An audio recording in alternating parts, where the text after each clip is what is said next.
Hello everybody, I'm Twan. Welcome to the Redesign My Life series. Today we're going to be talking about investing in the life that you want. So the definition of invest or investing is to devote one's time, effort, and energy to a particular objective with the expectation of a worthwhile result, whether it's your goals, your dreams, or your happiness. So let me ask you guys a question. What happens when you let a dog do whatever with no rules, no guidance, no discipline, and no training? They're going to be chewing on your shoes. They're going to be rolling in the mud. They're going to be scratching up your couch. They're going to be running around rampant, right? Well, let me ask you guys this question. What happens when you let a person do whatever with no rules, no guidance, no discipline, and no training? We're going to end up slacking off. We might end up being complacent. We might procrastinate in our lives. We might not have as much drive or no goals or a lack of direction. So when you're trying to invest in your life, you need to learn how to invest in your life. Sometimes we have an idea in our head, but the thing is we need help and we need guidance. And sometimes we don't even know what we're doing. So let's say you're trying to get your finances straight, or you're trying to invest in the finance world. You might need a financial advisor. You might need a teacher to help you learn new skills. You might need a coach to teach you something. You might need a mentor, a trainer, a leader. You might need learning resources, whether it's online resources, classes, YouTube, books, magazines, reference tools, audio, etc.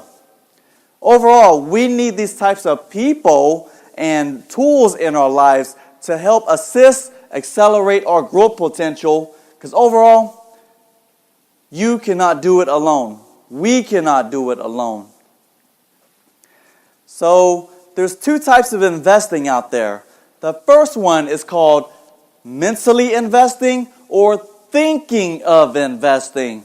So we always go through this in our heads all the time. We're all guilty of this at one point or another. I want a new job. I want a new job. I want a new job. I want to make more money. I want to make more money. I want to make more money. I want to lose weight. I want to lose weight. I want to lose weight. I want to invest in stocks. I want to go back to school. I want to learn how to play piano and guitar. I want to travel to Paris.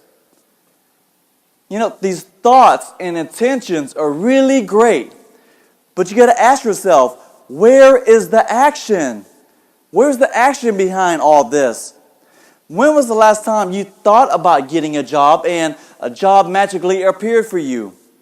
When was the last time you thought about making more money and you woke up the next day and you found out you were making more money? When was the last time you thought about losing weight and the next morning you woke up and you found out, oh, I lost an extra 5 pounds from thinking about it?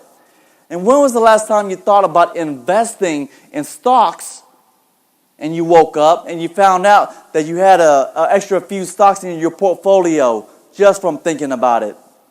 It doesn't happen that way.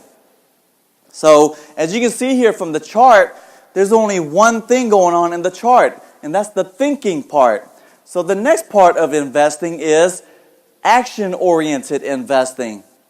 I'm fixing my resume. I'm applying for jobs. I'm actually out there networking. I'm working out. I'm eating cleaner. I'm putting money into stocks and mutual funds. I'm taking classes. I'm learning how to play tennis, learning how to play piano, guitar, and taking art classes. I saved and booked my flight to Paris.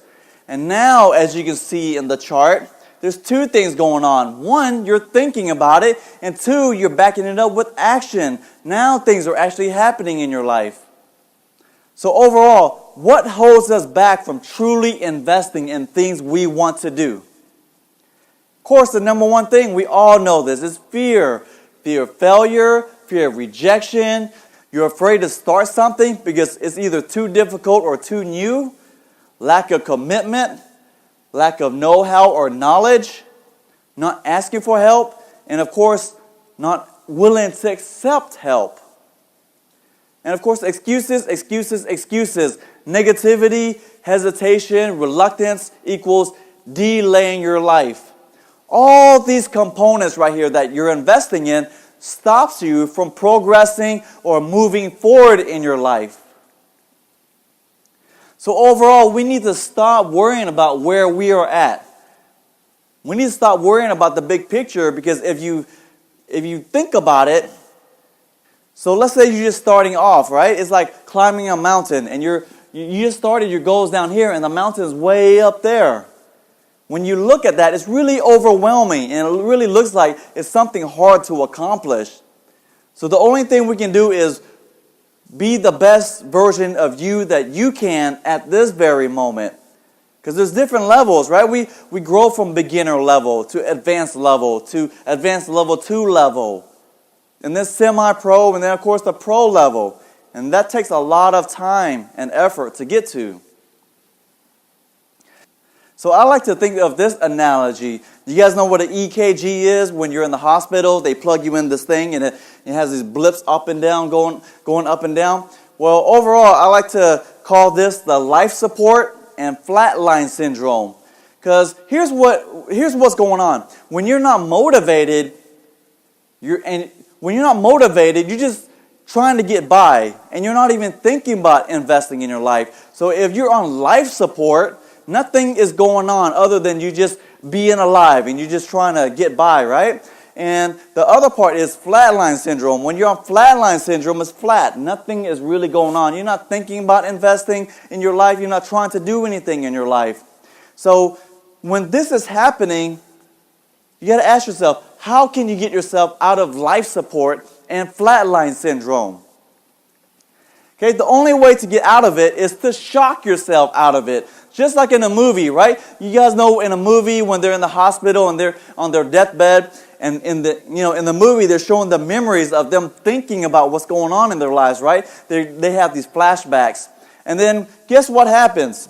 Something shocks them out of it, and they wake up. And they're like, oh my God, I got to go find the love of my life. Oh my God, I got to go do this. Oh my God, I got to do that, right? Well, that's how we got to treat our lives too. Oh, you found out you're 6 months away from having a heart attack? Guess what you're going to be doing? You're going to start running, right? You're going to start running and exercising and working out and all that stuff, right? And then, you find out, oh, you're 2 months away from losing your job. Guess what you're going to be doing? You're going to start getting online and start applying for jobs like crazy. Right? So overall, sometimes we need to shock ourselves out of the syndrome that we're in, the routine that we're in. So just like Forrest Gump, sometimes you just need to get up and just start running towards your goal, even though you're not sure how to get there. Okay? Sometimes you are trying to do the right thing in your life, and you're still getting no results. A lot of us are guilty of that. We go through our lives trying to do the best that we can, and we're still not getting the results that we need. Here's the thing. This is when you need to check yourself and audit yourself, just like investing in a business, just like a business, right? They go through auditing phases every quarter, right? Well, I read this article on Yahoo, and it said, after running for 15 years, I made this change and finally lost weight. I'm thinking, oh my God, how did you go through 15 years of running and not figure out how to lose weight? How did that happen? So I ended up reading the rest of the article, and guess what? She changed one thing. She changed her running routine. The running routine was harder and more strenuous, and that was it. So overall, she was comfortable running for the past 15 years at this level. Really comfortable, but the thing is, she should have been pushing herself up this level right here at a level. Let's say she was stuck at a level 5. She should have been level 6 or level 7 or level 8. She should have been pushing herself harder. So, earlier I talked about having a trainer, a mentor, a teacher, a coach out there.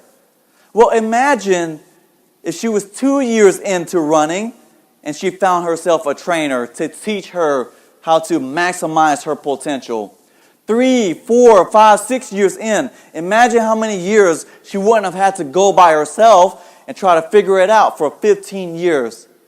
We've all seen it before. We've all heard of people, staying in relationships for far too long. for 10 plus years when they should have got out of it when it's a toxic relationship. We've seen people that they should have been trying to lose weight much earlier instead of letting it go on and on and on. We've seen people get stuck in entry-level roles or roles that they're not happy with for 10 plus years. So this is when you need to audit yourself if you're in that kind of predicament or situation. You know, we're talking about auditing, and at one point I was like, I really wanted to grow in the corporate ladder and grow my career. And I used to tell people, I want to grow and I want a new job and things like that, right? And I used to think that I was a go-getter, I was a hustler, I had this high level confidence. But the thing is, the other person asked me, have I been applying for jobs? No. Have I been networking? No. Have I been working on new skills? No. Have I been working on my resume? No. Oh my God. Guess what just happened there?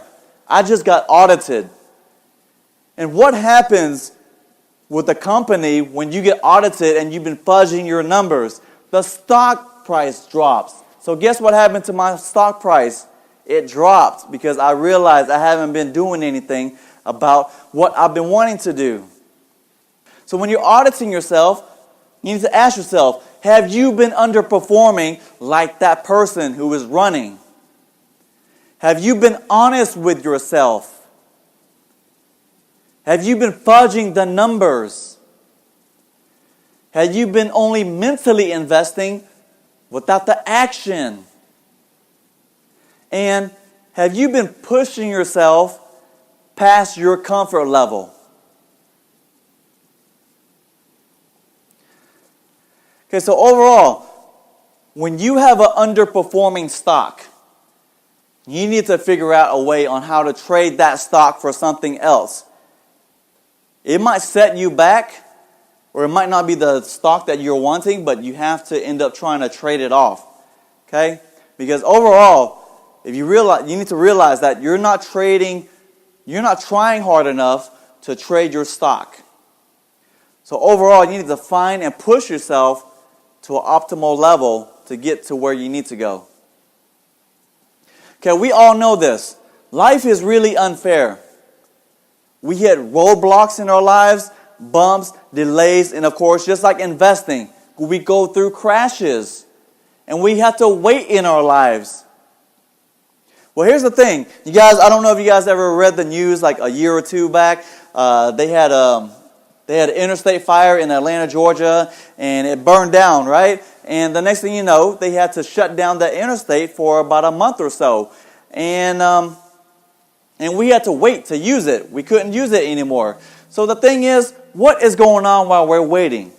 Well, in the background, they are fixing the interstate.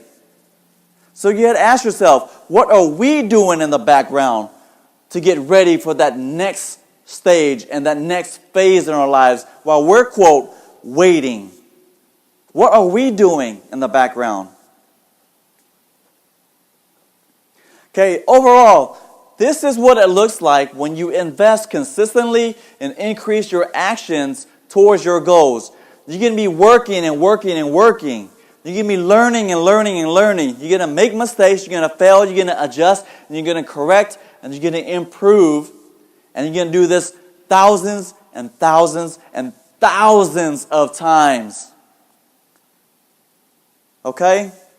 So you're going to be going up some, and you're going to drop some because you're making mistakes and failing. You're going to go up some, you're going to drop some, and then eventually, overall, you're supposed to be growing along the way, right? Overall, there's two types of curves out there, and none of it's easy. The learning curve, when you're trying to figure things out, and of course, when you're learning, you're going to be struggling along the way. There's a learning curve as well.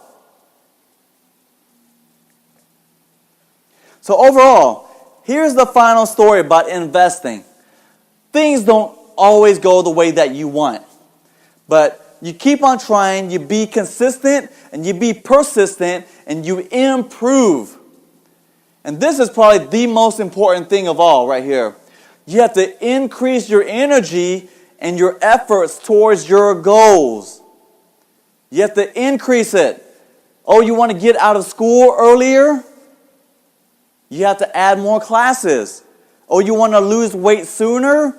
You have to work out an extra 30 minutes or an extra hour.